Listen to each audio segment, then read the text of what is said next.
SSC নতুন বিজ্ঞপ্তি challenge করে মামলা, হাইকোর্টের একাধিক প্রশ্নের মুখে কমিশন।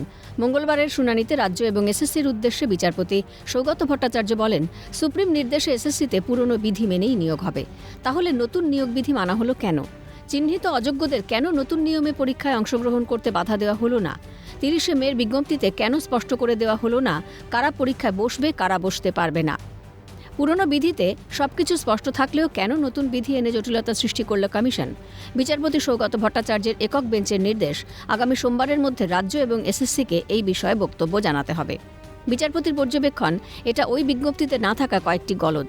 তারপরেই এ বিষয়ে রাজ্য এবং এসএসসির অবস্থান জানতে চান বিচারপতি। আদালত বিষয়টি বিবেচনা করে হস্তক্ষেপ করুক, দৃষ্টি আকর্ষণ করে মন্তব্য সিনিয়র আইনজীবী অনিন্দ্য গোপাল মিত্র এবং শামীম আহমেদের। সুপ্রিম কোর্ট পরীক্ষার সময়সীমা নির্দিষ্ট করে দিয়েছে। সেই সূচির কোনো বদল একক বেঞ্চ করবে। ফর্ম পূরণের সময় বাড়ানো নিয়েও আদালত কিছু ভাবছে না এই মুহূর্তে, মন্তব্য বিচারপতি সৌগত ভট্টাচার্যের। অযোগ্যদের পরীক্ষার সুযোগ এবং বয়সজনিত বিষয়টি আদালত খতিয়ে দেখুক বললেন আইনজীবী অনিন্দ্য গোপাল মিত্র এবং শামীম আহমেদ। স্বাভাবিকভাবেই সুপ্রিম কোর্ট যেখানে স্পষ্টভাবে একটা নির্দেশিকা দিয়ে দিয়েছে, স্পষ্ট অর্ডারের মাধ্যমে বলে দিয়েছে, নতুন রিক্রুটমেন্ট থেকে শুরু করে একটা কোথাও কোনো রকমের কোনো জায়গায় অ্যাম্বিগুইটি পর্যন্ত রাখেনি।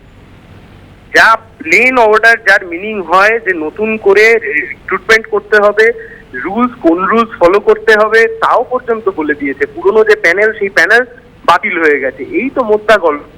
কিন্তু দুর্ভাগ্যের বিষয় যে আমাদের রাজ্যের সরকার এবং কমিশন দুজনে মিলে গোটা বিষয়টায় আসলে একটা জটিলতা সৃষ্টি করে সুপ্রিম কোর্টের ঘাড়ে দোষ চাপিয়ে, বামপন্থীদের ঘাড়ে দোষ চাপিয়ে, আইনজীবীদের ঘাড়ে দোষ চাপিয়ে পাশ কাটতে চাই। এর চেয়ে দুর্ভাগ্যজনক আর কিছু হতে পারে না। প্রসঙ্গত, দুর্নীতির অভিযোগে সুপ্রিম নির্দেশে এসএসসির 2016 সালের সম্পূর্ণ প্যানেল বাতিল হওয়ায় চাকরি যায় প্রায় 26,000 জনের। চাকরি হারাদের জন্য রাজ্য সরকারকে নতুন করে নিয়োগ প্রক্রিয়া শুরু করতে বলেছিল শীর্ষ আদালত। সেই অনুযায়ী গত 30শে মে বিজ্ঞপ্তি জারি করে এসএসসি। বিজ্ঞপ্তিতে বলা হয়, অনলাইনে আবেদনের শেষ দিন 14ই জুলাই। পরীক্ষা, স্ক্রুটিনি, ইন্টারভিউয়ের পর আগামী 15ই নভেম্বর প্যানেল প্রকাশ করা হবে। সেই অনুযায়ী কাউন্সেলিং হবে 20শে নভেম্বর থেকে। অভিরূপা হাজরার রিপোর্ট, ক্যালকাটা নিউজ।